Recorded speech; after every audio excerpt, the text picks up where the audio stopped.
Hello everyone, কেমন আছো সবাই? আশা করি তোমরা ভালো আছো। আমিও খুব ভালো আছি। রোজকার মতন ঘুম থেকে উঠে সবার প্রথমে চলে এলাম রান্নাঘরে। ভাত আর ডালটা বসিয়ে দিয়ে আমি এক কাপ চা খেয়ে নিলাম। তারপর তোমার দাদাভাই আসলো, তাকেও এক কাপ চা করে দিলাম। আমি জিজ্ঞাসা করছিলাম, আজকে কি তুমি পনির নিয়ে যাবে? বললো আজকে আর আমি পনির নেবো না, পনির খেতে ভালো লাগে না। তো এখানে আমি আর কি নিরামিষ করে একটু আলুর দম করে নিলাম। আর এই আলুর দমটা কিন্তু ছোটো আলুর খেতে ভীষণ ভালো লাগে। তো ছোটো আলু তো সবসময় ঘরে থাকে না, তাই ভাবলাম বড় আলুটা সেদ্ধ করে আলুর দম করে দেই। এদিকে আমি ভেন্ডি আর আলু ভাজা বসিয়ে দিয়েছিলাম।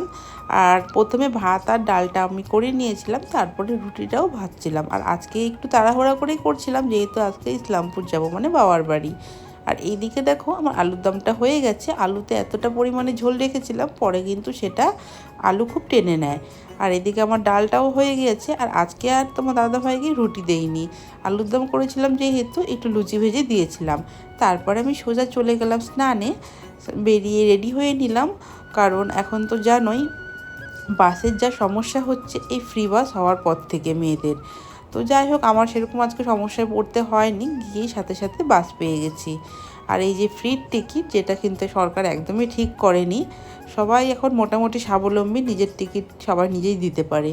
তো বাড়িতে আমি চলে আসলাম। বাড়িতে এসে খিদে পেয়ে গিয়েছিলো, তো মাকে বললাম, মা কী খাবো? মা বললো, তাহলে আম দুধ মুড়ি তো ভালোবাসিস, খেয়ে না। সত্যি কথা বলতে আমের দিনে আম দুধ মুড়ি খেতে আমার খুব ভালো লাগে।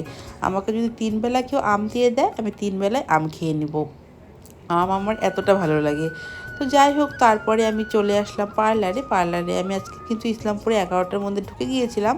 আর 12টার থেকে যেহেতু আমার ক্লায়েন্ট আসার কথা, হাতে 10 মিনিট টাইম ছিল, তো আমি ভাবলাম পটাপট করে একটু পরিষ্কার করে নিই। পার্লারে ভীষণ পরিমাণে ঝুল জমে গিয়েছিল, ঝুলগুলো পরিষ্কার করে নিলাম। তারপরে আর কি ভালো করে পার্লারটা মুছে নিলাম। আর এই কালো বেসিনটা দেখতে পারছো, কালো জিনিসে না নোংরাটা একটু বেশিই বোঝা যায়। আর আজকে বড় বড় সব মাকড়সার জাল ফেললাম ওই পার্লার থেকে।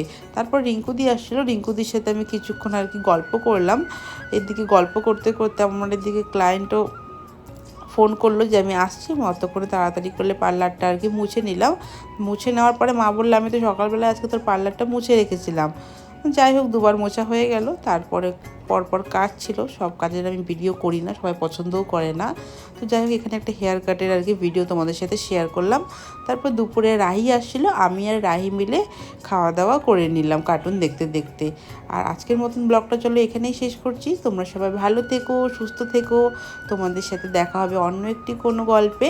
আমার ভিডিওগুলো তোমাদের যদি ভালো লেগে থাকে, একটা লাইক করো, আর পেজটাকে তোমরা ফলো করে যেও।